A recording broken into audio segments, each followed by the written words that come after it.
Assalamualaikum. Hai, bertemu lagi kita di channel Masak apa bosku? Hari ni nak masak apa ya? Okeylah, hari ni kita nak masak Roti Nan Suji berserta Ayam Tikka Bakar. Gabungan kedua-dua ni memang sedap. Jom kita masak.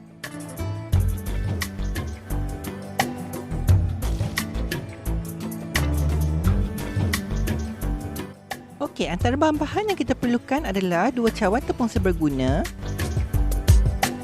setengah cawan tepung suji dan secawan susu suam. Mula-mula masukkan susu suam dan tepung suji ke dalam pengisar. Kemudian masukkan 2 sudu kecil yeast segera atau maripan. Kemudian masukkan 2 sudu besar gula dan 2 sudu besar minyak. Nak pakai apa-apa jenis minyak pun boleh. Kemudian kisarkan selama seminit. Kemudian tuangkan ke dalam bekas, tutup dan biarkan sebentar selama 10 sehingga 15 minit. Tujuannya adalah untuk mengaktifkan yeast tersebut dahulu sebelum kita campurkan tepung. Seterusnya masukkan tepung seberguna, secubit garam dan ulikan sehingga menjadi dough. Boleh tambahkan tepung sedikit demi sedikit sekiranya dough kita terlalu lembik dan melekit. Konsistensi dough yang kita mahukan adalah lembut dan tidak terlalu melekit. Kalau melekit sikit tu tak apa ya. Seterusnya masukkan sedikit minyak dan sapukan ke seluruh permukaan dough kita. Tujuannya adalah supaya roti yang terhasil nanti tidak terlalu kering dan keras. Kemudian tutup dan biarkan selama sejam sehingga dough mengembang.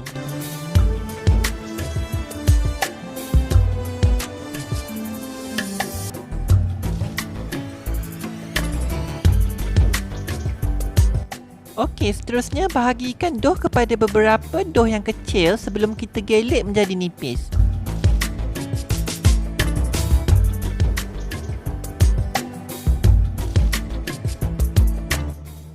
Kemudian gelek dough menjadi kepingan nipis. Ketebalannya terpulang kepada citarasa masing-masing ya. Jika sukakan roti nan yang gebu dan tebal, jangan ulit terlalu nipis. Untuk elakkan dough melekat ketika digelek, boleh taburkan sedikit tepung jagung di atas papan dan penggelek kayu. Tapi jika tak ada, guna tepung gandum biasa pun boleh.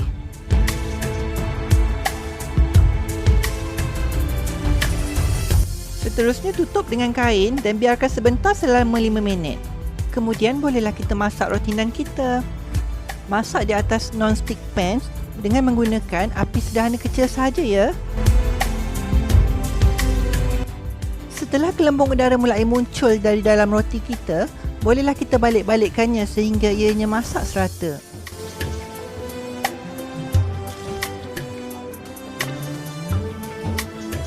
Dah siap roti nan kita, jom kita buat ayam bakar tikka pula. Antara bahan-bahan yang kita perlukan adalah 4 hingga 5 ketul ayam,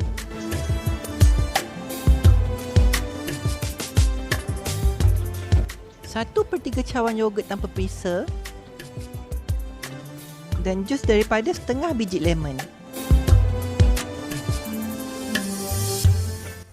Okey, mula-mula buat beberapa hirisan dengan menggunakan pisau di atas ayam kita. Tujuannya adalah supaya bahan perapan lebih senang meresap ke dalam daging ayam dan ayam juga lebih cepat masak. Kemudian masukkan yogurt, 1 sudu kecil serbuk ketumbar, 2 sudu kecil serbuk lada, 2 sudu besar kacang kuda yang telah ditumbuk halus, 4 sudu kecil serbuk paprika,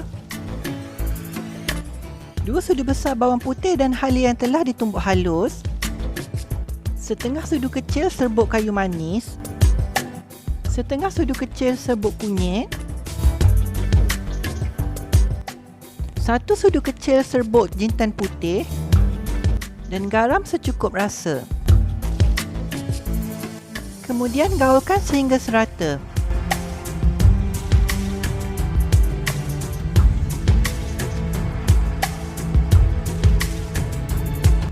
Setelah rata, masukkan pula jus lemon. Dan boleh juga masukkan sedikit pewarna merah untuk mendapatkan warna yang cantik selepas dibakar nanti. Gaul rata dan perapkan selama sekurang-kurangnya 4 jam. Nak lagi sedap, perapkan semalaman. Memang sedap rasanya nanti. Setelah ayam siap diperap, bolehlah dipanggang di atas arang sehingga masak. Boleh juga bakar di dalam oven atau di-grill jadi atas non-stick pan. Tapi saya lebih prefer untuk panggang di atas arang sebab aroma yang terhasil nanti sangat menyelerakan.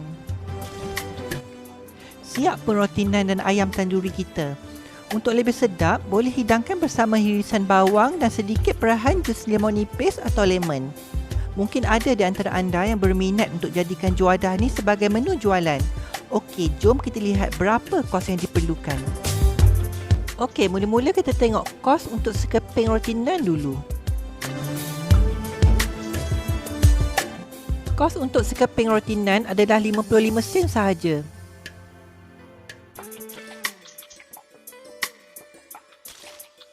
Seterusnya, jom kita lihat kos untuk sepotong ayam tandoori pula.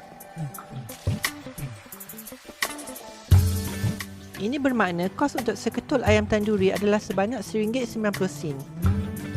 Jika anda sukakan video di channel ini, jangan lupa tekan subscribe, like dan share supaya lebih ramai rakan-rakan anda dapat berkongsi ilmu yang saya berikan. Jangan lupa juga untuk tekan tombol loceng supaya anda tidak terlepas video-video menarik lain daripada saya di masa hadapan.